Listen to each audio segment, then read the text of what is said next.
regarding the county's presentation today. The question and answer session will follow the presentation, and all three commissioners will participate.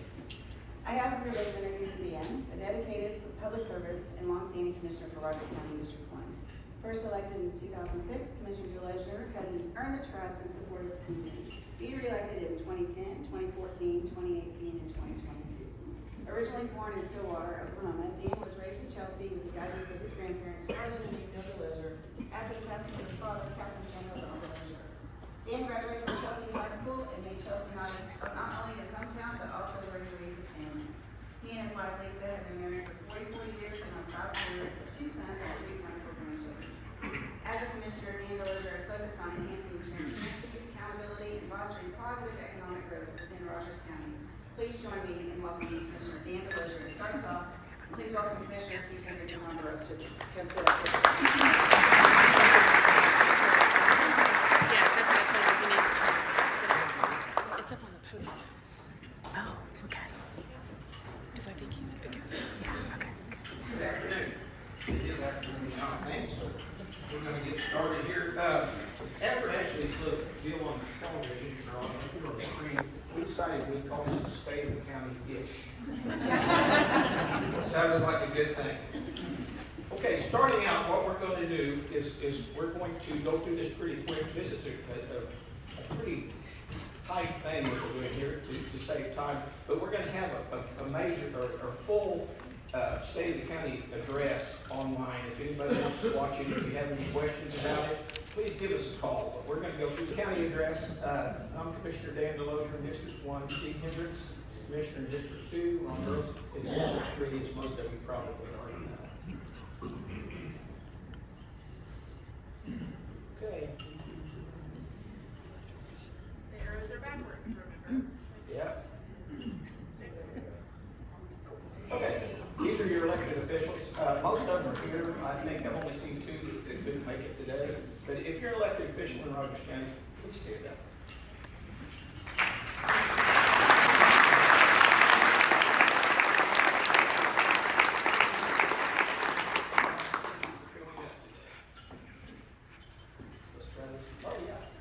Organizational structure, most of you probably already know that the citizens of Rogers County are number 1, of course. Then we have the Board of Commissioners and everything else below. As you can see, off of that, we have different people that we deal with, and we're the electeds take care of their own. But we have a lot of appointed people too, so that is the list. The county is split up in 3 districts. My district is in the green. The District 1, District 2 is in the brown, and we call Ron's fuchsia, just so everyone knows. The ad valorem taxes, of course, are a mainstay of what we spend along with the schools and everybody else. But the ad valorem, the pie chart there shows how it's actually split up. A lot of people don't know this. Your roads and bridges are not, you know, we have a lot of people say, I pay my taxes, my ad valorem taxes, but you know, when am I going to have a brand new road in front of my house? And the answer that all 3 of us probably give is that doesn't fund anything to do with your roads and bridges. We have a lot of other areas that we deal with to take care of that. The budget this year was projected at a little over $15 million. I can't see the exact numbers. But we came in with a budget of a little over $17 million this year. We just issued the budget, so everyone has the money in their accounts now to be able to spend.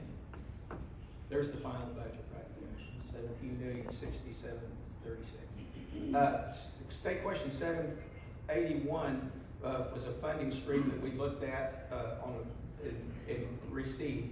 It's State Department of Mental Health and Substance Abuse.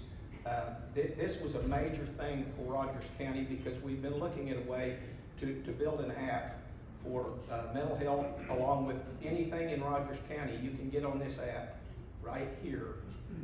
We were awarded $289,173. And with that, we did a mobile resource app and with an app content manager, first responder training, mental health, a peer support specialist in the jail and an employment specialist in the jail, and youth services with Herb.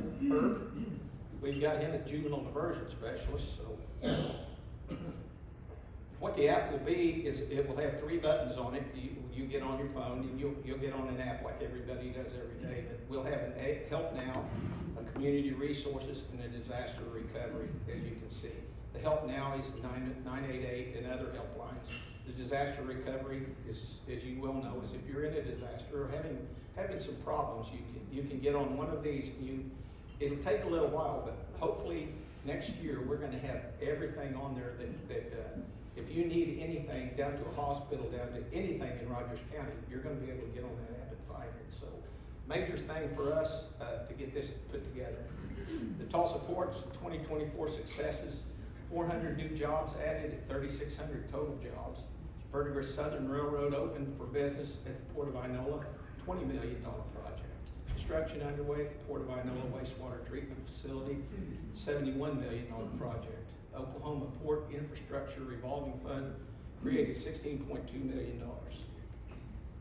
The county, the Rogers County Development, the Jim Summerlin Industrial Park in Inola, Custom Systems at Inola, a custom drywall company, relocating from Tulsa, bringing 30 new employees, or 30 employees. So I went too fast there. Expansion of the Intrepid Energy Solutions, a custom welding fabrication shop focusing on the oil and gas industry, is increasing employees from 17 to 22. Rogers County Career Portal, the year in review, 198 companies featured, 16,102 paid visitors, 7,467 job clicks, 600 plus application links utilized, 98. I think it says 88 direct, and 76 job alert. The Rogers County Scholarship Program, talk to Maggie Froman Knight about this anytime you'd like. They've got 178 individuals awarded scholarships, 74% awardees low to moderate income, $257,591.58 scholarship funding amount awarded. And the top programs by enrollment is phlebotomy, CNA, LPN, CNC, welding, and CDLs. And most of those, as you know, the first 4 are for healthcare. Population growth, the estimates right now, you can see since 2022, we've come up from 98,836 to in July of 24, we were at 101,436. So quite a bit of growth going on here. Residential on the planning commission is a very big area right now. The residential, the overall cost, as you can see, has risen. I mean, actually is down this year to what it was 2 years ago. So the construction in 23 was a lot higher, or the commercial was a lot higher. It's down a little bit, but we haven't finished the year yet, so that's going to bring that number up. In the planning commission in the residential, I can't read that from here, but anyway, the numbers are down. As you can tell, the last 2 years have been down. This year is really down, but we've still got 2 months to go on that, so that will bring it up some. This is, everybody likes to talk about this. Oklahoma Medical Marijuana Authority. In 24, we had 65 growers, 21 processors, and 32 dispensaries. This has been caused by the enforcement. The enforcement has really made a difference since 23. We're down from 87 growers, 24 processors, and 33 dispensaries. So they're down a little bit on dispensaries, but they've really been working on the growers. In fact, we just did one a couple of days ago. So we've got 3 different groups. The sheriff's office is working on it and doing a great job. But we've also got the Attorney General's group. They rated one yesterday, and we've got them along with the medical marijuana group. They're also working on one. So a lot going on there. Jeannie Heidlich, she dedicated to the citizens of Rogers County, and authorized by the Rogers County Clerk, Jeannie Heidlich, preserved and digitized 103 record books. These are books that have been there for many years. She's been able to get a lot of these before they were destroyed. They sat there long enough. She's digitized them at a total cost of about $500,000. This is a combination of preservation funds collected in the county clerk's office and the use tax funds designated by the commissioners. Thank you, Gene.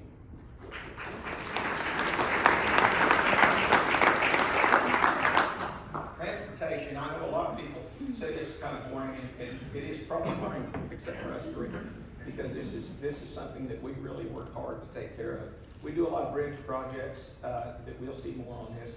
And then we have this ugly picture here of, this is a bridge project, which I'll talk about in a few minutes.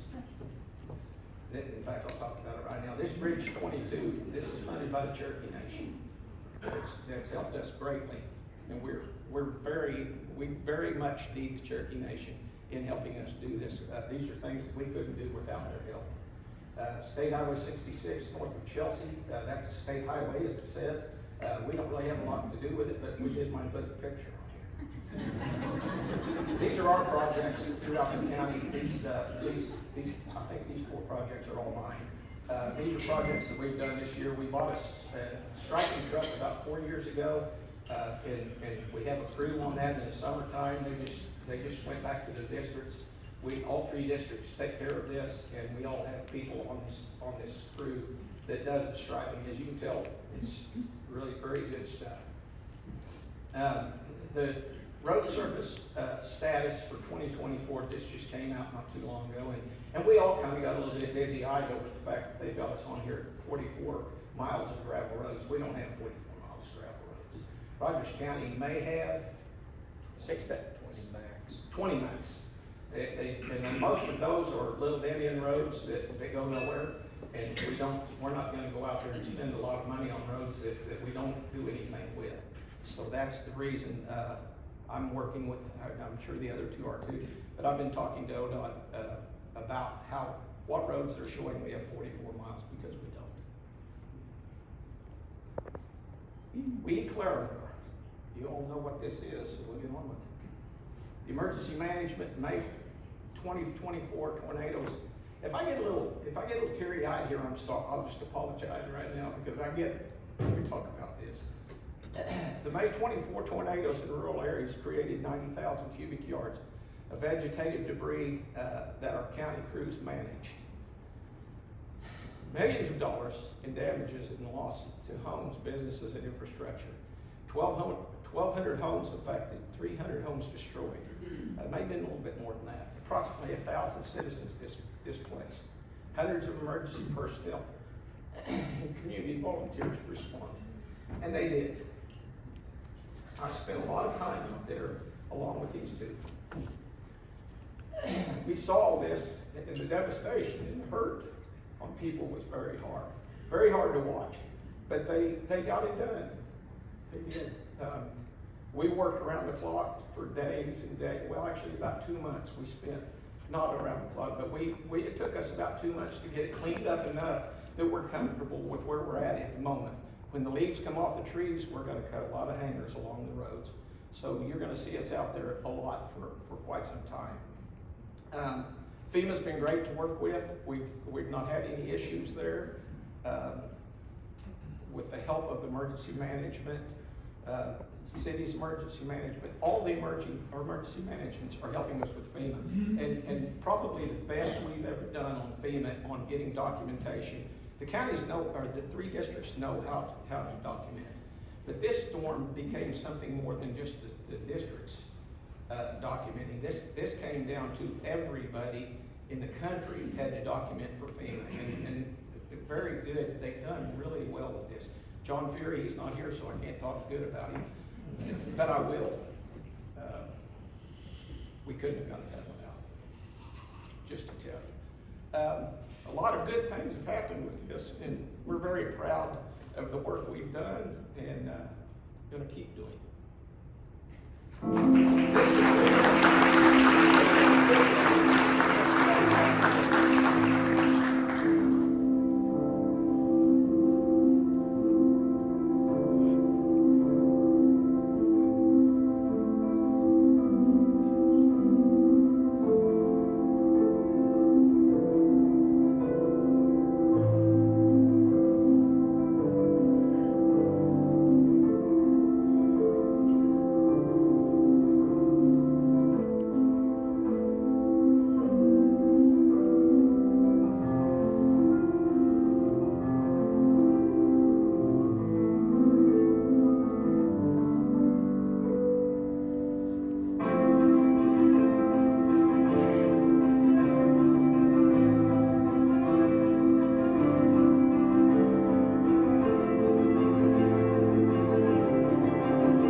Okay, Will Rogers Stampede Arena. I'll tell you a little funny thing about that video that's on there. I don't know if anybody noticed, but honeysuckle on that sign is spelled wrong. First thing I saw. Will Rogers Stampede Arena, we were right in the middle of the arena, a rodeo when this happened. The second night of the rodeo was about over with. We got 45 or 48 people in the water treatment plant just down the road from there, which probably was a very good thing at the time. Anyway, we did 2 nights in the rodeo in. We weren't selected in the top 5 this year for rodeo of the year, probably because they were afraid half of them probably blew away. But we did a very good, the rodeo went off without a hitch. It was 2 nights, very good rodeo. We didn't have electricity for the last night, so they didn't have it. But anyway, that's about all I've got on the rodeo arena right now. So we'll talk more on it later. But anyway, next in line is Commissioner Steve Hendrix.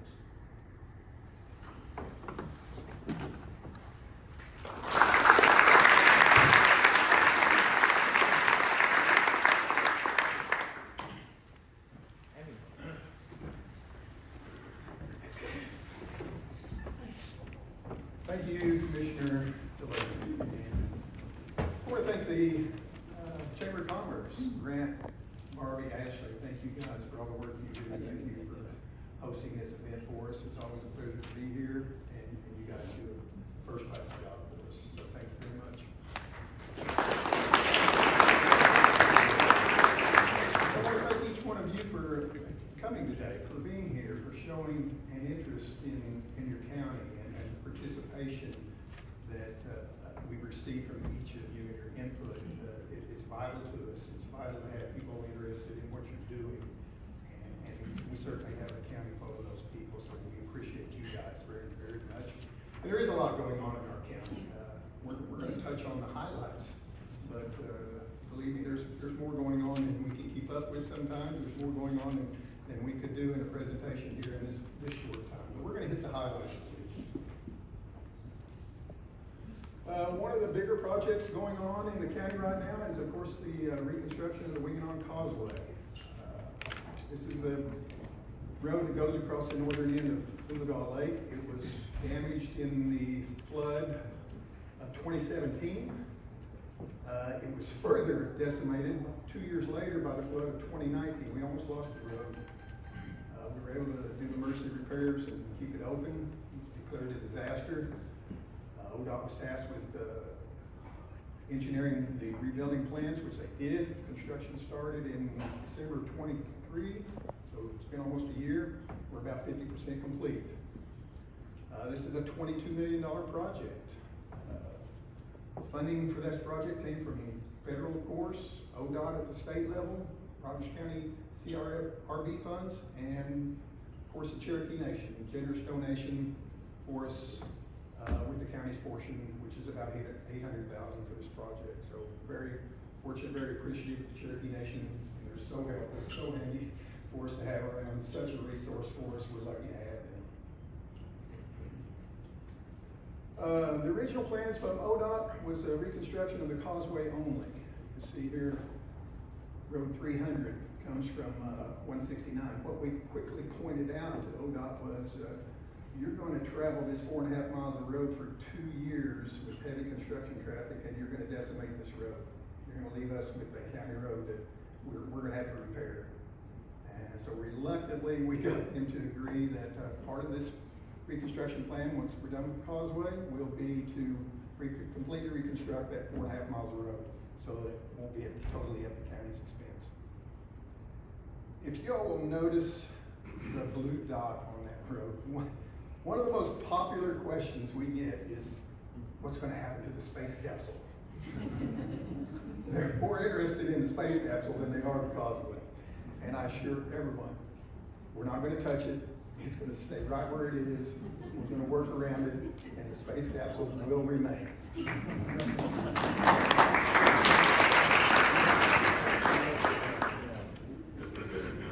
Interesting procedure that they do with this construction. You can see that crane placing boulders, the large riprap. They just, one bucket at a time, dropping that in the water. And then on the left, you can see what comes out of the water and how they built that first side on the north end. They'll do the same on the south end.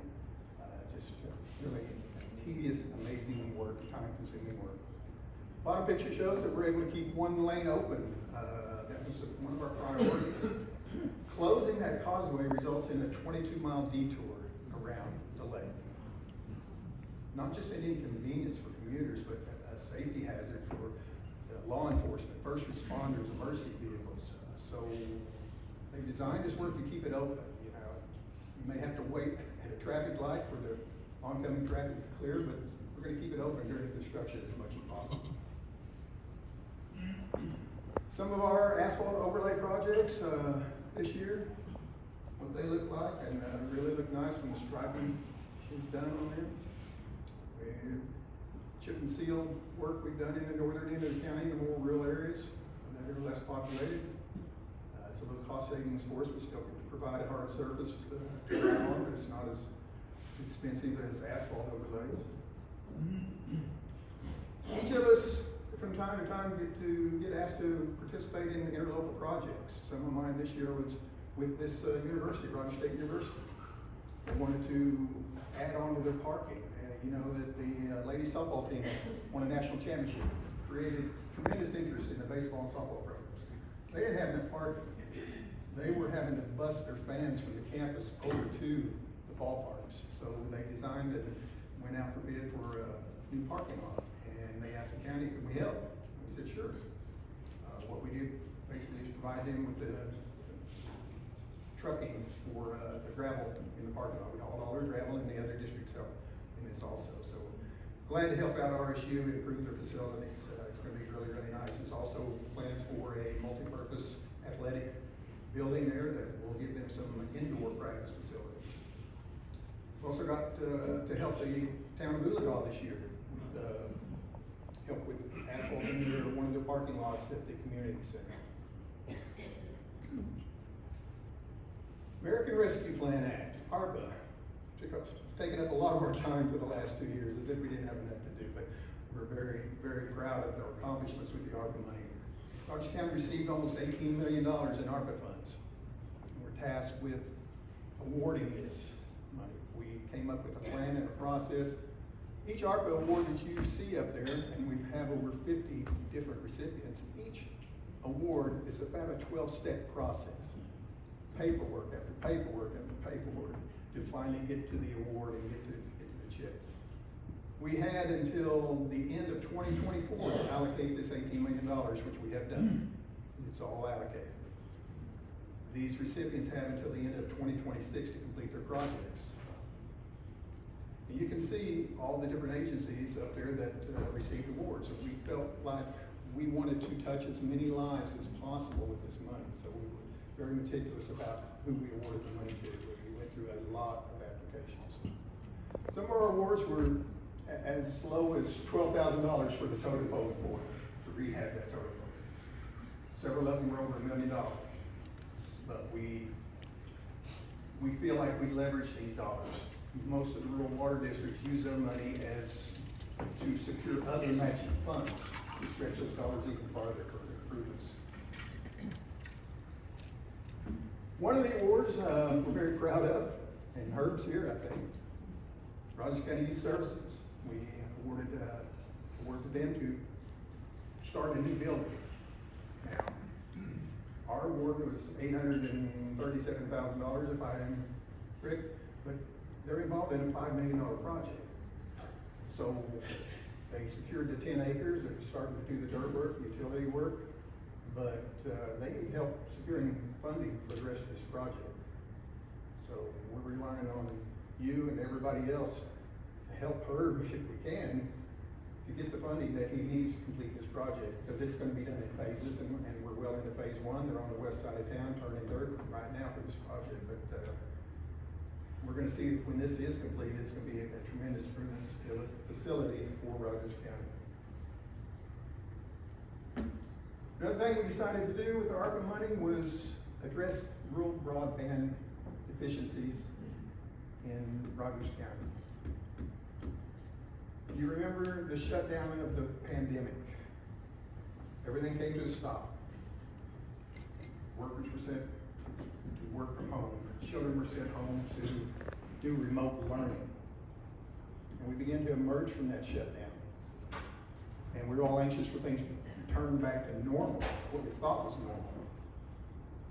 But what we saw was a paradigm shift, if you will, in our culture. Things weren't going back to normal as we knew it. There were going to be things that were different. A large segment of these workers were going to stay home and work. They found that they could just be doing that. Our schools thought, instead of snow days, why can't we have remote learning days? We won't have to make those days up. The problem was, depending on where you live in Rogers County or any other county, you might be at a tremendous disadvantage if you didn't have reliable internet. This was a problem that we committed to. So we can't solve this problem with the ARPA money we have, but we can start. So we did some early projects. We did a project in Inola, $70,000. We did another project in Oologah. And then we decided, let's take $1 million and see what we can do. How far can we go? And we put this project out for bid, if you will. We identified 5 of the more densely populated, underserved areas. And we asked the providers, what can you do? Cox Communication stepped up to the table with the most attractive offer. And those guys are here. Roger, Connor, raise your hand. These guys have been tremendous partners for us in getting us the information we need, guiding us to the resources that we need, helping us get down this path. So they came to the table and said, we'll take $3 million and we'll match $2 million. And we're going to provide service to over 1,100 homes. We're in the Core Hills area, Briarcliff, Foyle and Sequoia area. There was an area out north of Wayla and an area out by Will Rogers Downs. Those are all completed, done. During this time,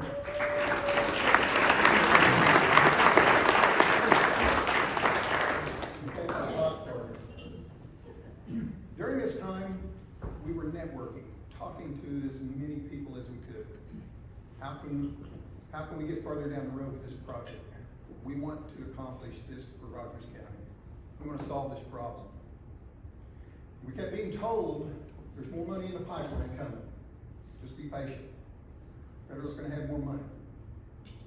And it came along at the right time. The Oklahoma Broadband Office announced that over $500 million was coming to Oklahoma to address rural broadband deficiencies. We wanted to be the first one at the table.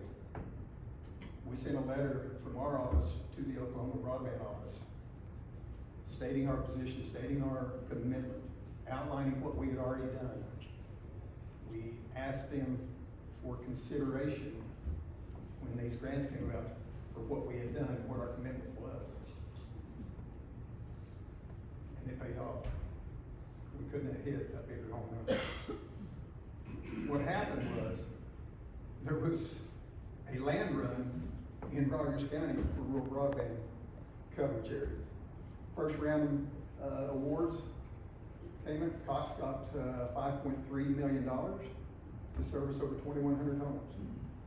Premier Holdings got $2.4 million to service another 157. Second round of awards came. And Atlas Broadband got $3.6 million for the Justice area, $2 million for the Taiwan area. Bolt came along with a $1.4 million grant to work in the northern end of the county. Cox, as aggressive as they are to stake their claim in Rogers County, was awarded a $21 million grant, along with Dobson Fiber at $8.4 million. These grants were not for counties and municipalities. These were for the providers.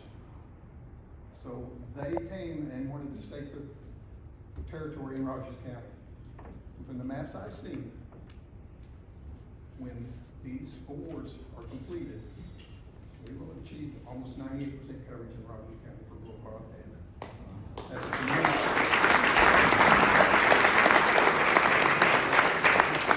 That's something we're very proud of. That opens up a lot of doors for Rogers County as far as where is housing going to be located, where are businesses willing to locate in Rogers County. This solves a lot of problems for us. And no other county in the state of Oklahoma has done what we've done when this is completed. We are way, way ahead of the game. It's another example of the progressive leadership in Rogers County and what we can accomplish. And it's gonna be a tremendous achievement for us when it's done. Another interlocal agreement that we participate in is the Heritage Hills Golf Course.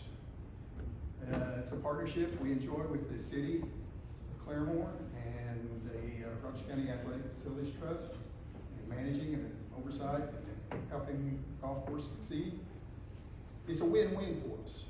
Not only do we get to have a thriving golf course that contributes to our tax base, any community that wants to attract the businesses, rooftops, and other things to their community, what do you want on that list to offer these people? What have we got to offer? The golf course is always going to be on that list. So not only do we benefit from the tax revenue they bring in a lot of other revenue in attracting the businesses and things that we want to come to this county. So we're going to enjoy this relationship for quite a while to go. That's all I got. So thank you very much.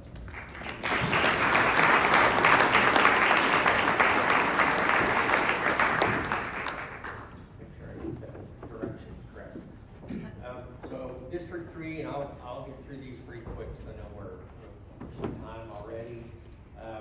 The development on the south end of town, I think is pretty obvious what's happening there. I love that before and after shot where they dressed up that plaque you can see on the bridge behind.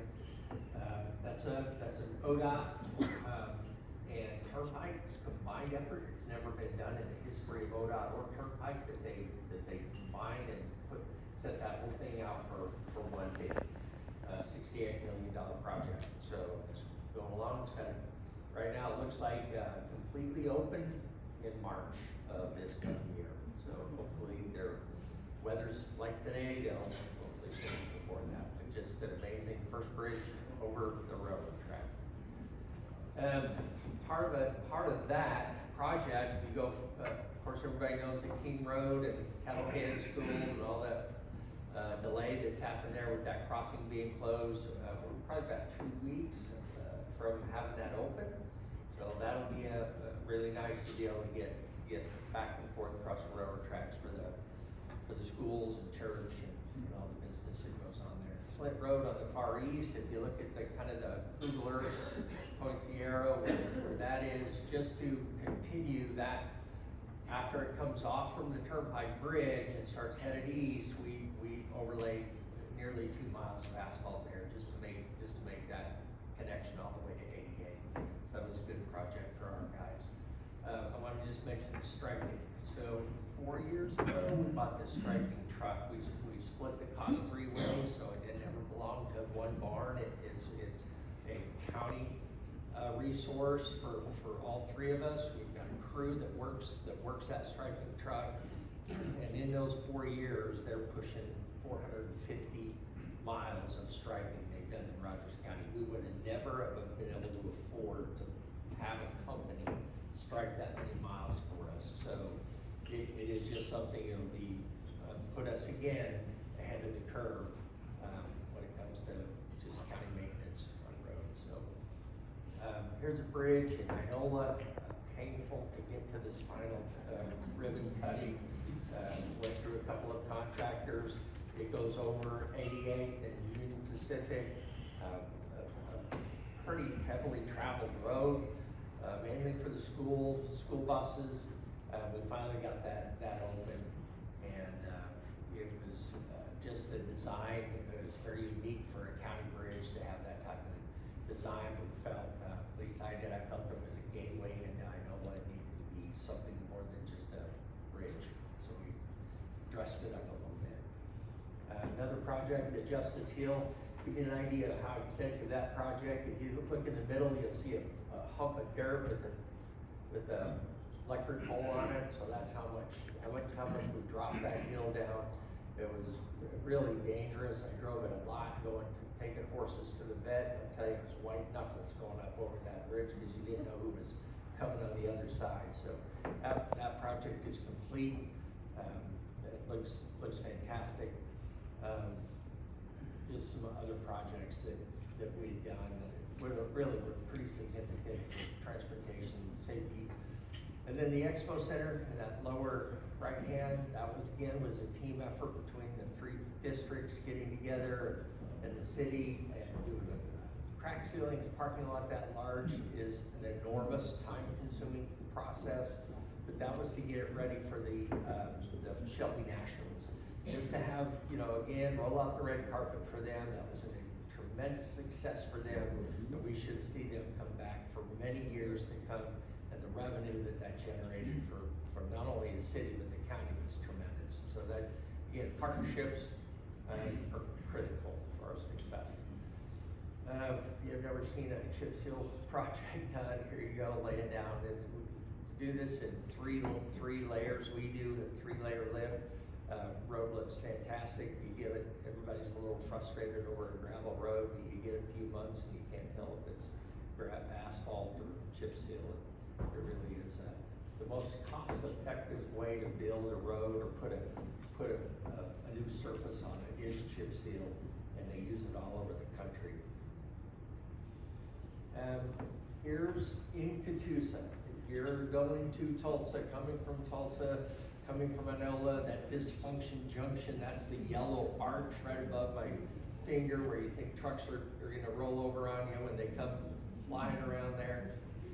That bid, Sherwood got the bid for that. You'll start seeing mobilizing December 2nd. So if you're a commuter to and from Tulsa, get ready for some delays. It's gonna be a pretty major, but needed, just a needed project to make that whole connection safer. Another thing that, there's so many things going on, there's so many buckets of money, not one of us could really do all of it, and we just equally divided up a lot of the programs. Dan talked about the mental health. Steve really carried the water on the ARPA funds. This is a project that again had to create an entire committee of people, but this was through the Attorney General for the opioid settlement that was done a few years ago, where the big pharma was in some Walmart, CVS. They were all involved in this lawsuit and the settlement. So the money went, tremendous millions of dollars went to each state, went to the attorney generals in each state, and it was their responsibility to distribute it. They had some very strict rules on how the money could be used. We put together a plan. This is one that I'm really involved with, and we were the only county to get exactly to the dollar of what we requested, $506,158 to get this program started. You have to show results, or we're not going to get any more. So the whole goal is to attack this opioid addiction that is just terrible. It's absolutely terrible across the country, and it's terrible right here in Rogers County too.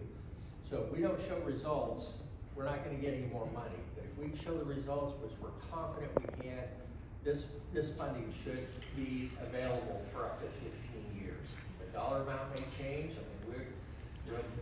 We don't know what our need is next year, but that was enough to get this program up and running. So just really, again, proud of what we're trying to do for the health of Rogers County. Our website completely rebuilt. There's still a lot of work to be done, but man, what an amazing change. Diana did a lot of work on this. It is, technologically, I'm out. You gotta be somebody that's really willing to dig in, and Diana has done that for us. So the website is fantastic here.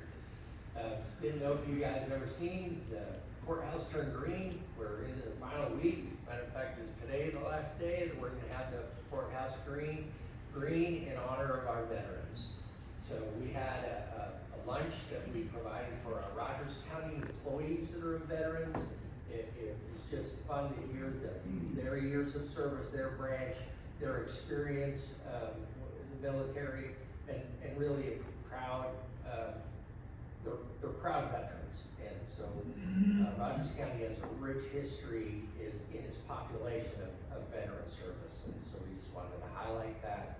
And counties across America were turning their public buildings green in honor of that. We did the same. All right. A little bit over. So, Grant, it's up to you. Ron, you did good. I left you 0 minutes. I don't know what you did to upset me. Thank you guys, those county commissioners, for what you do for our county, and being good stewards of resources. So we thank you for your service and appreciate the hard work that you guys do. So we're gonna go ahead and wrap this up. So thank you again to our presenting sponsor, Armstrong Bank. Thank you to our county commissioners, and once again to all the award recipients. And there's many other good neighbors in this room. I know that for a fact. And so, you know, we can sit here and talk all day naming those folks. And so, but we are blessed. We are very blessed to call Claremore home. So thank you guys. This concludes our State of the County luncheon, and thank you for coming. Have a great day.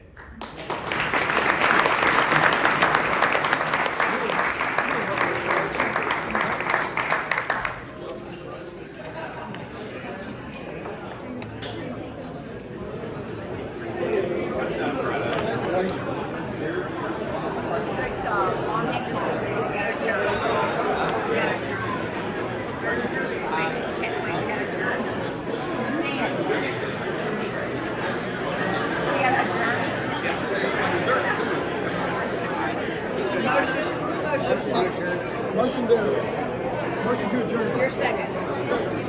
DeLozier. Aye.